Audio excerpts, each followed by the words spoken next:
പ്രതിപക്ഷ നേതാവ് അങ്ങനെ വിദേശത്ത് പോയി ഫണ്ട് പിരിച്ചോ എന്ന് അന്വേഷിക്കട്ടെന്നേ. ഞങ്ങൾക്ക് സന്തോഷമല്ലേ ഉള്ളൂ. ഇപ്പം ഞാൻ ആലോചിക്കുന്നത്, എനിക്കൊന്ന് LDFന്റെ ക്യാമ്പിൽ പ്രത്യേകിച്ച് മുഖ്യമന്ത്രിയുടെ ഓഫീസ് കേന്ദ്രീകരിച്ച് ഞങ്ങൾക്ക് വേണ്ടി പണിയെടുക്കുന്ന ആരോ ഉണ്ട് അവിടെ. ഞങ്ങൾക്ക് അനുകൂലമായി ജനം ചിന്തിക്കുന്ന രീതിയിൽ ഒരു പൊളിറ്റിക്കൽ വെണ്ടേറ്റ നടത്തുന്നു, ഒരു പൊളിറ്റിക്കൽ വേട്ടയാടൽ നടത്തുന്നു എന്ന കണക്കിന് ജനത്തിന് അരിയാഹാരം കഴിക്കുന്നവർക്ക് മനസ്സിലാവുന്ന രീതിയിൽ ഞങ്ങൾക്ക് അനുകൂലമായി വരുന്ന രീതിയിലുള്ള പെരുമാറ്റങ്ങളാണ് അവിടെ നിന്ന് തുടർച്ചയായി ഉണ്ടായിക്കൊണ്ടിരിക്കുന്നത്.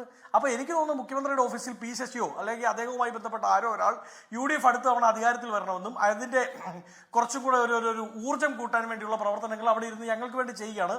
അയാളോട് ഏതായാലും ഹൃദയംഗമമായ നന്ദിയുണ്ട്.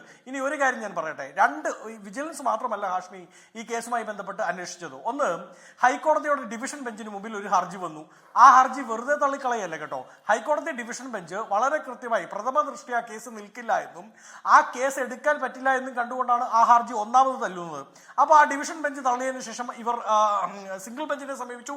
സിംഗിൾ ബെഞ്ചും തള്ളി. അതായത് ബഹുമാനപ്പെട്ട കേരള ഹൈക്കോടതിയുടെ സിംഗിൾ ബെഞ്ചും ഡിവിഷൻ ബെഞ്ചും ഈ കേസുമായി ബന്ധപ്പെട്ട് FIR ഇട്ട് അന്വേഷിക്കണമെന്ന ആവശ്യം തള്ളിക്കളഞ്ഞതാണ്.